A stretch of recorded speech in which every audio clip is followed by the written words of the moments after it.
જૂનાગઢથી કે જ્યાં જૂનાગઢમાં ઘાસના ગોડાઉનમાં આગ લાગવાની ઘટના બની છે। સરકારી ઘાસના ગોડાઉનમાં આગ લાગી છે। માંગરોળ નજીક શીલ ગામમાં આ ગોડાઉન આવેલું છે, જ્યારે માંગરોળ અને કેશોદના ફાયર ફાઇટર બોલાવાયા છે। આગને કાબૂમાં લેવાના હાલ પ્રયાસો હાથ ધરવામાં આવ્યા છે। માંગરોળ નજીક શીલ ગામમાં ગોડાઉન આવેલું છે, જ્યાં ઘાસના ગોડાઉનમાં સરકારી ઘાસના ગોડાઉનમાં આગ લાગવાની ઘટના બની છે। માંગરોળ અને કેશોદના ફાયર ફાઇટર હાલ બોલાવવામાં આવ્યા છે। આગ પર કાબુ મેળવવાના પ્રયાસ કરવામાં આવી રહ્યા છે। ત્યારે જૂનાગઢની સરકારી ઘાસના ગોડાઉનમાં આગ લાગી હોવાની ઘટના સામે આવી રહી છે। કયા કારણોસર આગ લાગી છે તે બાબતે હજી કોઈ માહિતી સામે નથી આવી। ત્યારે ફાયર ફાઇટરની ટીમ ઘટના સ્થળે પહોંચી છે અને આગ પર કાબુ મેળવવાનો પ્રયાસ હાથ ધરવામાં આવ્યો છે।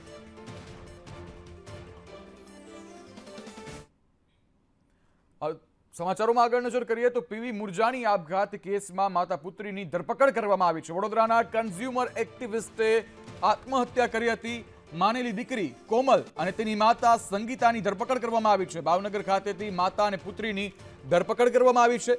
મૃતકની સુસાઇડ નોટમાં માનેલી દીકરી તેની માતાનો ઉલ્લેખ કરવામાં આવ્યો છે। મુરજાણીએ રિવોલ્વરથી પોતાને ગોળી મારી અને આપઘાત કર્યો હતો। વડોદરાના કન્ઝ્યુમર એક્ટિવિસ્ટ પીવી મુરજાણી આપઘાત કેસનો મામલો સામે આવ્યો હતો, ત્યારે માનેલી દીકરી કોમલ અને તેની માતા સંગીતા સામે હાલ ધરપકડ કરવામાં આવી છે। બંનેની ભાવનગર ખાતેથી માતા અને પુત્રીની ધરપકડ કરવામાં આવી છે।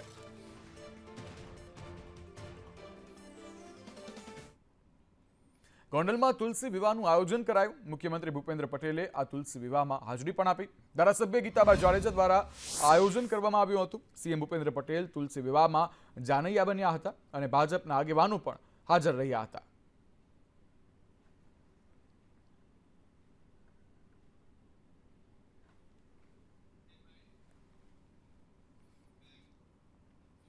તો શામળાજીમાં તુલસી વિવાહની ભવ્ય ઉજવણી કરાઈ। ઠાકોરજીનો ચાંદીના રથમાં વાજતે ગાજતે વરઘોડો કાઢવામાં આવ્યો। ભૂદેવોએ વૈદિક રીતે ભગવાનની લગ્ન વિધિ કરી। ભગવાન શામળિયાને અનોખો શણગાર કરાયો। મંદિર ટ્રસ્ટ દ્વારા ઠાકોરજી અને તુલસીજીના મનોરથ ભક્તોની માટે સંખ્યામાં દર્શન માટે ઉમટી પડ્યા હતા। અનેક લોકો ઉમટી પડ્યા હતા। મોટી પ્રમાણમાં ભીડ આવી અને ભગવાનના દર્શન કર્યા।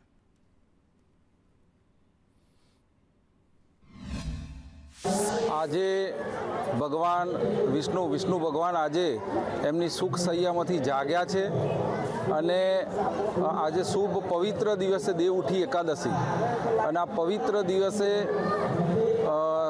આપણા ગુજરાતનું અને દેશનું સુપ્રસિદ્ધ યાત્રાધામ શામળાજી ખાતે શામળાજી વિષ્ણુ મંદિર ટ્રસ્ટ દ્વારા તુલસી વિવાહનો જે કાર્યક્રમ યોજાયો છે, એમાં મને કન્યા પક્ષના યજમાન બનવાનું સૌભાગ્ય શામળિયાજીની કૃપાથી પ્રાપ્ત થયું છે। યાત્રાધામ શામળાજીમાં ભવ્ય ઉજવણી તુલસી વિવાહની થઈ રહી છે। દ્રશ્યમાં સ્પષ્ટ જોઈ શકો છો કે મંદિર ટ્રસ્ટ દ્વારા તુલસી વિવાહ માટે સુંદર મજાની ચોરી ભગવાન વિષ્ણુના તુલસીજી સાથે લગ્ન કરવાના છે। વૈદિક ભૂદેવો સાથે મંત્રોચ્ચાર કરી અને ભગવાન શ્રી કૃષ્ણના લગ્ન જે છે એ તુલસીજી સાથે કરવાના છે। ત્યારે મંદિર ટ્રસ્ટ દ્વારા અનેરું આયોજન કર્યું છે। તમામ જે ભક્તો છે એ ભક્તો પણ હરખઘેલા બન્યા છે। મંદિર પરિસરની અંદર ચાંદીના રથની અંદર ભગવાન શ્રીજીને બિરાજમાન કરી રથની અંદર ભગવાનનો વરઘોડો પણ કાઢવામાં આવ્યો છે। શૈલેષ પંડ્યા, સંદેશ ન્યૂઝ, અરવલ્લી। ત્યારે યાત્રાધામ ડાકોરમાં પણ તુલસી વિવાહ રંગે ચંગે ઉજવાયો। લાખોની સંખ્યામાં ભાવિકો ઉમટી પડ્યા હતા। ભક્તોનું મહેરામણ ઉમટી પડ્યું। ભગવાનના વિવાહના લગ્ન ગીતો સાથે મહિલાઓ ગરબે પણ ઘૂમી। ત્યારે મંદિરને ઝળહળતી રંગબેરંગી રોશનીથી શણગારવામાં આવ્યું। તુલસી વિવાહમાં દેશ વિદેશમાંથી ભાવિ ભક્તો આવી ઉમટી પડ્યા હતા। ઢોલ નગારા સાથે ભગવાનનો વાજતે ગાજતે નાચતા વરઘોડો કાઢવામાં આવ્યો હતો। તુલસી વિવાહનો ઉત્સવ ખૂબ ધામધૂમથી ઉજવાયો। 3 થી 4 લાખ ભાવિક ભક્તો ખૂબ આનંદથી અને ઉમંગ ઉલ્લાસ સાથે આજે રણછોડજી મંદિરે દર્શનાર્થે પધાર્યા અને ઠાકોરજીના શૃંગારના દર્શન કરી અને ખૂબ ધન્યતા અનુભવી।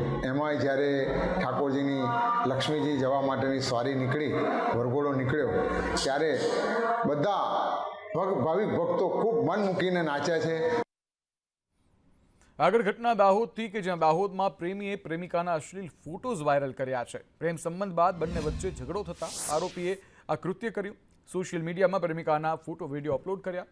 ફોટો વાયરલ કરનાર સનકી પ્રેમીની પોલીસે હાલ તો ધરપકડ કરી છે, જ્યારે આણંદના તારાપુરથી આરોપી સુનિલ પરમારની ધરપકડ કરી લેવાય છે। કોઈ આઈડી ઉપર તેમના અશ્લીલ ફોટા અને બીભત્સ પ્રકારના કહી શકાય તે પ્રકારના ફોટા વાયરલ કરી રહ્યા છે, જે બાબતે તાત્કાલિક ફરિયાદ દાખલ કરી એમનું ટેકનિકલ એનાલિસિસ કરી એમને ટ્રેસ કરતા વ્યક્તિ છે એ આણંદના તારાપુર ખાતેનો હોવાનું જાણવા મળેલ હતું અને એમનો જૂનો પરિચય હોય જે બાબતનો એણે મિસયુઝ કરીને આ પ્રકારના ફોટા મૂક્યું હતું એ જાણવા મળ્યું હતું. જે આધારે બાતમીદારો અને ટેકનિકલ એનાલિસિસના આધારે cyber crime PI DD Padhiyar અને એમની ટીમ દ્વારા આરોપીને નડિયાદ ખાતેથી ઝડપી લેવામાં સફળતા મળી છે. આગળ વાત કરવી છે ક્રાઇમ સિટી સુરતની, કે જ્યાં સુરતમાં સાયબર ફ્રોડના 200 ગુના ડિટેક્ટ થયા છે. 200 ગુના ડિટેક્ટ કરવાનો દેશમાં પ્રથમ કેસ છે. સુરતનો મિલન વાઘેલા, કેતન વેકરિયા મુખ્ય ખેલાડી છે. સાયબર ક્રાઇમની તપાસમાં ચોંકાવનારો ખુલાસો થયો છે. સાયબર માફિયાઓ માટે કામ કરતી ટોળકી પકડાય છે. સ્પાઈડર નેટ મોડસ ઓપરેન્ડીથી તેઓ મોટા ખેલ કરતા, ભાડાના બેંક એકાઉન્ટના ડેબિટ કાર્ડ દુબઈ મોકલતા અને રૂપિયા વિડ્રો કરી ચાઇનીઝ ગેંગને આપી દેતા. સૌથી વધુ મહારાષ્ટ્ર અને કર્ણાટકના નાગરિકો આ ટ્રેપના ભોગ બન્યા છે.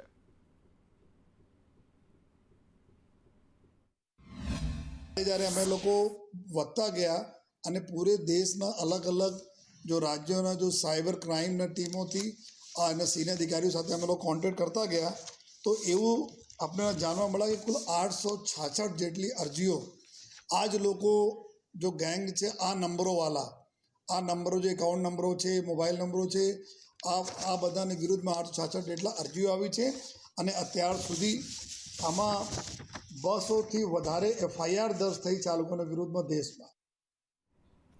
નર્મદાના વાઘેથાથી 12 વર્ષીય પ્રાચી વસાવાએ પ્રાણાયામ અને યોગ દ્વારા અનોખી સિદ્ધિ હાંસિલ કરી છે. પ્રાચી આંખે પાટા બાંધી પેપર મેગઝીનમાંથી અક્ષરો વાંચી બતાવે છે. પ્રાચી નાનપણથી તેના પિતા સાથે મેડિટેશન અને પ્રાણાયામ કરતી આવી છે અને તેના કારણે તેને આંખે પાટા બાંધવા છતાં હાથમાં આપેલ લખાણ સડસડાટ વાંચીને સિદ્ધિ મેળવી છે.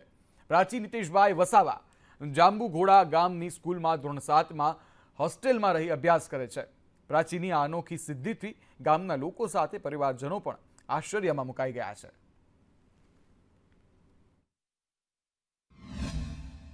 એના પપ્પા નાનપણથી જ પેલો 8 વર્ષની હતી ત્યારે પેલું પ્રાણાયામ, મેડિટેશન, પછી યોગ એવું બધું કરાવતા અને થોડેક દિવસમાં વેકેશનમાં આવી તો એને બ્રેન એક્સરસાઇઝ કરાવી એટલા મને આવડી ગયું.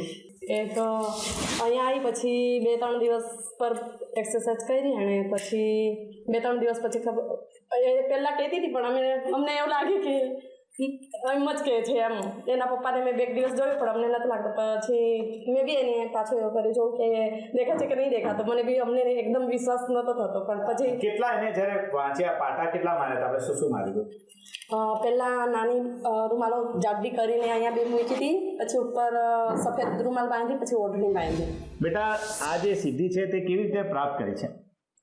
નાની હતી ત્યારથી પપ્પા યોગ, મેડિટેશન અને પ્રાણાયામ વગેરે કરાવતા. પછી હમણાં વેકેશનમાં ઘરે આવી તો થોડી બ્રેન એક્સરસાઇઝ કરી તો પછી આવડી ગયું.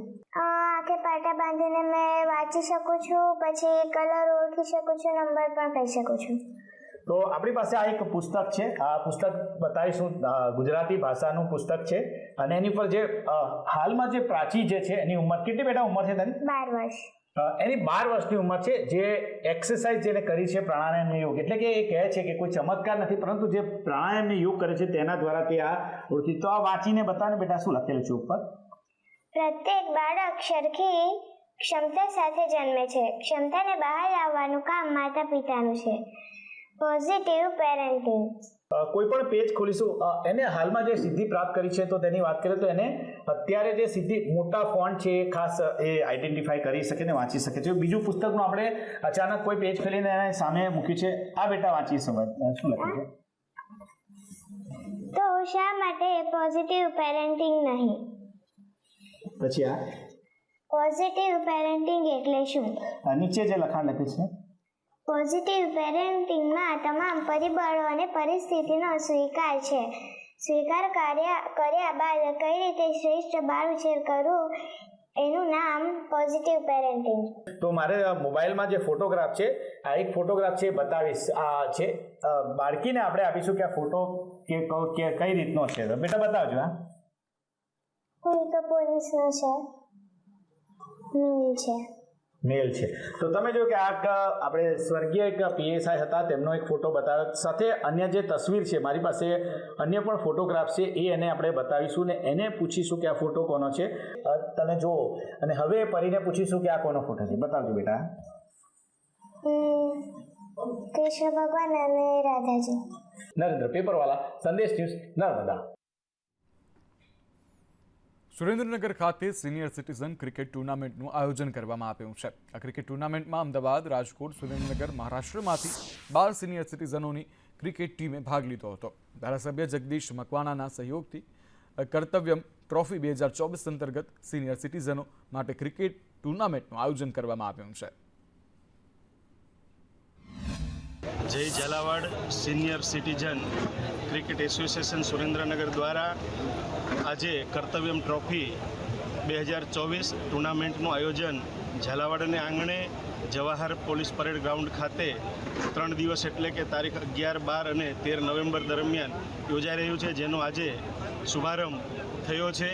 मैं करीबन 200 लोग को हम लोग मुंबई में मार्गदर्शन करते हैं जिनकी उम्र 60+ है और हम लोग सब इकट्ठे होकर हम लोग रोज प्रैक्टिस करते हैं और हम लोग मैचेस खेलते हैं. સુરેન્દ્રનગર ખાતે આજે કર્તવ્ય ટુર્નામેન્ટ સિનિયર સિટીઝન માટે ટેનિસ ટુર્નામેન્ટ જે રમાણી છે, આખા ગુજરાત સિવાય મહારાષ્ટ્રમાંથી પણ 4 ટીમોએ ટોટલ અહીંયા 12 ટીમોએ ભાગ લીધો છે અને ખૂબ સારું આયોજન કર્યું છે આ સુરેન્દ્રનગર તરફથી.